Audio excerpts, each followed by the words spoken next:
So, Jono, got a great opportunity to do 10 direct questions, which was fabulous. 10 great answers. But it would be remiss of me not to try and touch base with you on 3 or 4 areas in business, just to get your way of thinking and your strategy. Sure. But first, where did it all begin?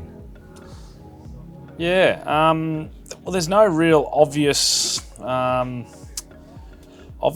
point where it was, hey, I'm going to end up in the car business. Mine was a really interesting journey, Howard. After studying law commerce at university, I took a job in a big corporate, Foster's Brewing Group, and In law. in law. Yeah. Yeah, and I'm very grateful that that was probably my first job. I think having the experience in a big organisation with a lot of politics and a lot of structure, and it was a great experience. I enjoyed it, but I wouldn't say I loved it.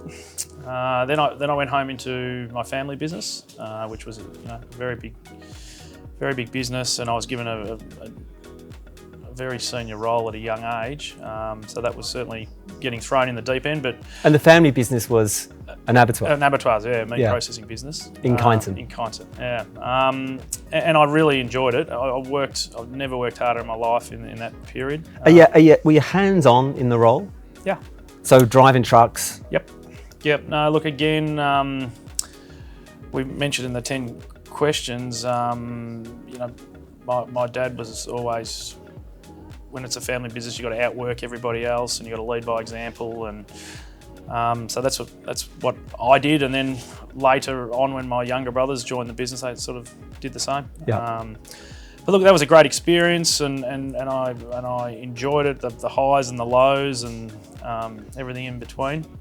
So then how did you then navigate your way from an abattoir to being in a car dealership? Yeah, no, good question. Look, it was really a family decision.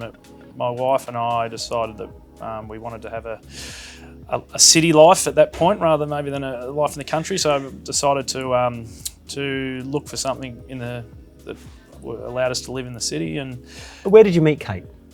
Where did we meet? We met through friends. I was a boarder at a school in Melbourne called Xavier, and she was at a girls' school called Loretto, and a lot of my friends had dated or gone out with other girls from that school. And, so we met quite young. We were probably 17, I suppose, when we met.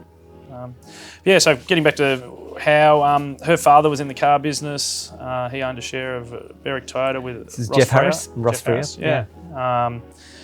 And they knew that I was sort of looking for a new opportunity, and it was actually Ross Freer who sort of presented the idea of coming and joining Berwick Toyota. And once he presented the idea, it all sort of happened fairly quickly, and luckily I just fell in love with the car business instantly. It was so different than the family meat business. And that year was, what was that year? Was it 2000 or earlier? Yes, it was.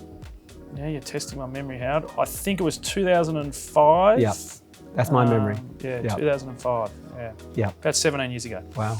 Yeah. And we'll talk in a minute, but then it went from life at Berwick Toyota in the old site to where we're at now, which is a pretty big group. Yep. Berwick Toyota, Cranbourne Toyota, Frankston, Mornington, Pakenham, and of course Lexus, Ford, and Mazda as well. So absolutely. Big group. We're going to talk about that journey pretty shortly. Sure.